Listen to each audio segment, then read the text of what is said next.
Hi, it's Grammy from Grammy and Grandpa Read, and today I have a book for you called Flap Your Wings by P.D. Eastman. An egg lay in the path.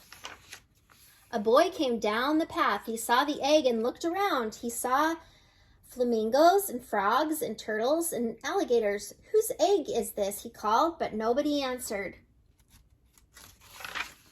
The boy looked up and saw an empty nest in a tree.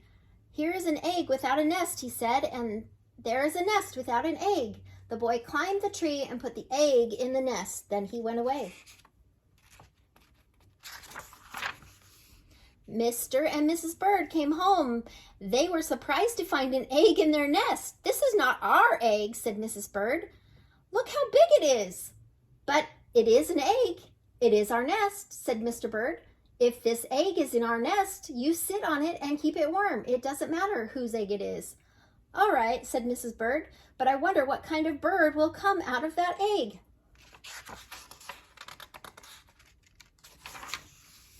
They took turns keeping the egg warm.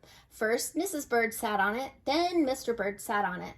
And sometimes, because it was so big, they both sat on it. One day, Mrs. Bird heard a squeaking noise. "Help," she said, "the egg is squeaking."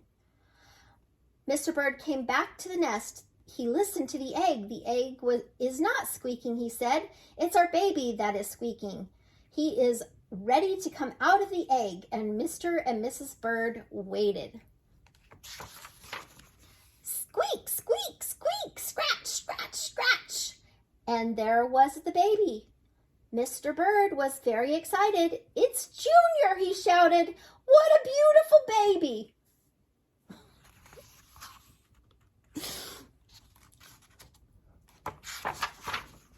Junior opened his mouth. It was a big mouth. It was full of teeth. "That is the funniest looking baby I've ever saw," said Mrs. Bird. "Something's wrong. I don't think he's our baby at all."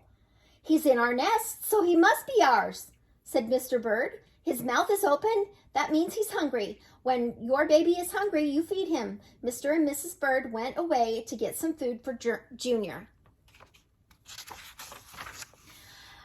Mr. Bird brought a pink worm and Mrs. Bird brought a green one. Junior ate both worms in one gulp. Then he opened his mouth wide again. "We have to get Junior lots more to eat," said Mr. and Mrs. Bird.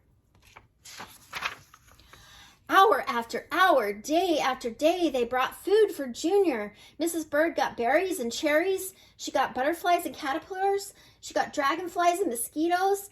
She got ladybugs and tiger beetles. Mr. Bird got crickets and spiders. He got grasshoppers and snails. He got red ants and he got some black ants. He got centipedes too. "What kind of bird eats so much?" said Mrs. Bird. "It doesn't matter," said Mr. Bird. "He's still hungry and we have to feed him." Weeks went by. Junior never stopped eating and he never stopped growing. He grew bigger and bigger and bigger. Finally, Junior got so big that Mr. Bird said, "It's too crowded up here. Junior has to leave the nest. It's time for him to fly away." "You're right," said Mrs. Bird. "That time has come. We must show him how to fly." Mrs. Bird pushed and pushed. Mr. Bird showed Junior how to fly. "Jump into the air just like this," he said. "Then flap your wings."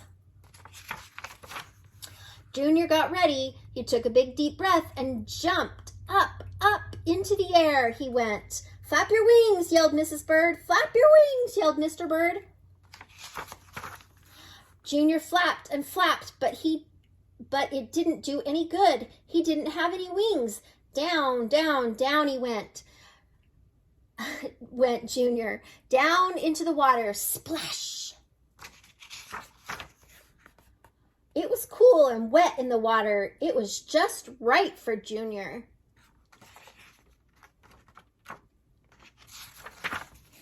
"Now, you know," said Mrs. Bird, "I don't think Junior was a bird at all."